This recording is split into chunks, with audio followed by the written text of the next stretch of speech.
ಭಾಳ ಸ್ಪಷ್ಟವಾಗಿ ನಾನು ಮೊನ್ನೆ ತಮ್ಮ ಹತ್ರ ಹೇಳಿದ್ದೆ. ಒಂದು ಮಿನಿಸ್ಟೇರಿಯಲ್ ಡೆಲಿಗೇಷನನ್ನು ಬಂಡವಾಳಕ್ಕೋಸ್ಕರ ಇರ್ಬೋದು, ಸಹಭಾಗಿತ್ವಕ್ಕೋಸ್ಕರ ಇರ್ಬೋದು, ಉದ್ಯೋಗ ಸೃಷ್ಟಿಗೋಸ್ಕರ ಇರ್ಬೋದು, ನಾವು ಹೋದಾಗ ಯಾವತ್ತೂ ಹಿಂಗೆ ತಿರಸ್ಕಾರ ಮಾಡೋದಿಲ್ಲ. ಆಮೇಲೆ ಎಲ್ಲ ಡೀಟೇಲ್ಡಾಗಿ ಮಿನಿಟ್ ಟು ಮಿನಿಟ್ ಪ್ರೋಗ್ರಾಮ್ ಕೊಟ್ಟಿದ್ದೀವಿ, ಯಾರಿಗೆ ಭೇಟಿ ಆಗ್ತಾ ಇದ್ದೀವಿ ಅಂತ ಕೊಟ್ಟಿದ್ದೀವಿ, ಯಾವ ಯೂನಿವರ್ಸಿಟಿಗೆ ಹೋಗ್ತಾ ಇದ್ದೀವಿ, ಯಾವ ಕಾರ್ಪೊರೇಟ್ ಜೊತೆ ಬಂಡವಾಳಕ್ಕೆ ಹೋಗ್ತಾ ಇದ್ದೀವಿ, ಎಲ್ಲನೂ ಕೊಟ್ಟಿದ್ದೀವಿ.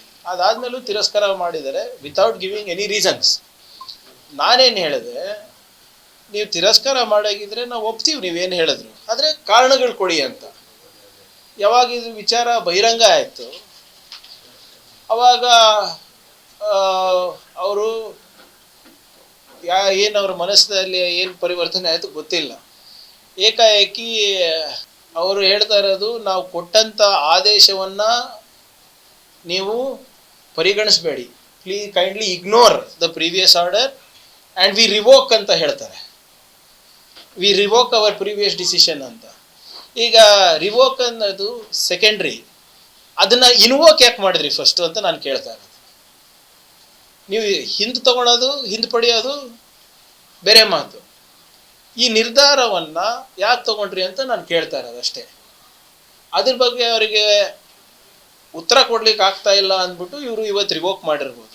ನೀವೇ ಹೇಳಿ, ಇವಾಗ ರಿವೋಕ್ ಮಾಡಿಬಿಟ್ಟು ಏನು ಪ್ರಯೋಜನ? ಆಲ್ರೆಡಿ ನಾವು ಅಲ್ಲಿ ಅವತ್ತು ನಾವು 14ನೇ ತಾರೀಕು ಅಲ್ಲಿರ್ಬೇಕಾಗಿತ್ತು, 13-14ನೇ ತಾರೀಕು. ಇವತ್ತೇನು ಡೇಟು? 20. ನೀವು ಟ್ರೈನ್ ಹೋದಾದ್ಮೇಲೆ ಇವ್ರು ತತ್ಕಾಲ್ ಟಿಕೆಟ್ ಇಶ್ಯೂ ಮಾಡ್ತಾ ಇದ್ದಾರಾ ನಮಗೆ? ಏನು ಪ್ರಯೋಜನ ಆಯಿತು? ಇದು ವಿಶ್ವಮಟ್ಟದಲ್ಲಿರುವಂಥ ಟ್ರೇಡ್ ಶೋಸ್, ಇದು ನಮಗೋಸ್ಕರ ಕಾಯ್ಕೊಂಡಿರ್ತಾರ? ಸೊ ಇದು ನಮಗೆ ಕೊಟ್ಟಂಗೂ ಇರಬೇಕು, ಆದರೆ ನಮ್ಗೆ ಹೋಗ್ಲಾರ್ದಂಗೂ ಮಾಡಬೇಕು. ನನ್ನ ಪ್ರಶ್ನೆ ಭಾಳ ಸರಳವಾಗಿದೆ, ನಮಗೆ ಕಾರಣಗಳು ಕೊಡಿ ಅಷ್ಟೇ. ಪ್ರಿಯಾಂಕ್ ಖರ್ಗೆ ಹೋಗ್ತಾ ಇಲ್ಲ, ಕರ್ನಾಟಕದ ಒಬ್ಬ ಮಂತ್ರಿ, ಯಾರ ಜವಾಬ್ದಾರಿ ಬಂಡವಾಳ ಮತ್ತು ಉದ್ಯೋಗ ಸೃಷ್ಟಿ ಇದೆ, ಆ ವ್ಯಕ್ತಿ ಹೋಗ್ತಾ ಇರೋದು. ಇದು ಕರ್ನಾಟಕಕ್ಕೆ ಮಾಡಿದಂಥ ಅವಮಾನ ಅಲ್ವಾ? ಇವತ್ತು ನಾವು ದೇಶವನ್ನು ಆರ್ಥಿಕವಾಗಿ ಮುಂದುವಯ್ತಾ ಇಲ್ವಾ ನಾವು ಕರ್ನಾಟಕದ ಕನ್ನಡಿಗರು?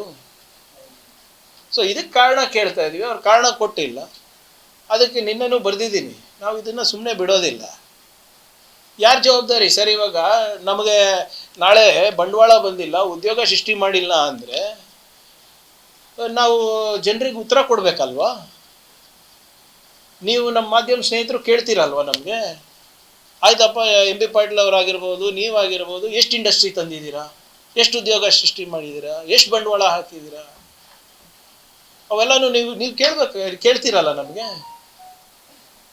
ಇವರೆಲ್ಲ ದೊಡ್ಡ ದೊಡ್ಡ ಘೋಷಣೆಗಳು ಕೊಡ್ತಾರೆ, ವಿಶ್ವಗುರು ಅಂತಾರೆ, ಎಲ್ಲರೂ ಚೈನಾ ಆದಮೇಲೆ ಇಂಡಿಯಾ ಮುಂದುವರಿಬೇಕು ಅಂತಾರೆ. ಆದರೆ ಯಾವಾಗ ನಮ್ಮಂಥ ಪ್ರಗತಿಪರವಾಗಿರುವಂಥ ರಾಜ್ಯಗಳು ಹೋಗ್ಬೇಕಂತ ಬಂಡವಾಳ ಹುಡ್ಕೊಂಡು ಮತ್ತು ಉದ್ಯೋಗ ಸೃಷ್ಟಿಗೋಸ್ಕರ ಹೋಗಬೇಕು ಅಂದಾಗ ಇವ್ರು ತಡೆ ಹಿಡಿತಾರೆ. ಅದಕ್ಕೆ ಕಾರಣ ಕೊಡಲಿ. ಇದು ಯಾವುದೋ ವೈಯಕ್ತಿಕ ವಿಚಾರ ಅಲ್ಲ, ಇದು ನಮ್ಮ ರಾಜ್ಯದ ಮರ್ಯಾದೆ ಪ್ರಶ್ನೆ. What is the reason you are stopping a minister from functioning, from deploying his duties? ಅದು ಕಾರಣ ಕೊಡಲಿ, ನಾವೇನು ಇದು ಸುಮ್ಮನೆ ಬಿಡ್ತಾ ಇಲ್ಲ. ನಾನು ಹೇಳ್ದಂಗೆ ನಾನು ಪತ್ರ ಬರೆದಿದ್ದೀನಿ ಆಗಲೇ, ನೋಡೋಣ ಏನು ಉತ್ತರ ಬರುತ್ತೆ ಅಂತ.